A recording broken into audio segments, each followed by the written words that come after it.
Right. అంతరిక్ష కేంద్రంలో చిక్కుకుపోయిన వ్యోమగాములు సునీత విలియమ్స్, బుచ్ విల్మోర్లు ఎట్టకేలకు భూమికి తిరిగి రానున్నారు. వారిని తీసుకొచ్చేందుకు వెళ్లిన క్రూ-10 షిప్ ఉదయం 9:37 అంతర్జాతీయ అంతరిక్ష కేంద్రంతో విజయవంతంగా అనుసంధానమైంది.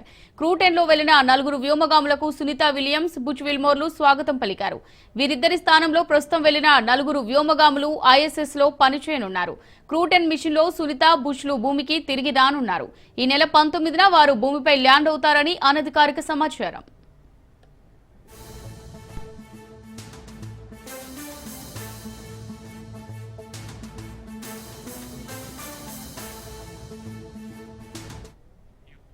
టెస్ట్ మిషన్ కోసం బోయింగ్ కు చెందిన స్టార్ లైనర్ అంతరిక్ష నౌకలో విలియమ్స్, విల్మోర్ 2024 జూన్ 5న అంతరిక్షంలోకి వెళ్లారు.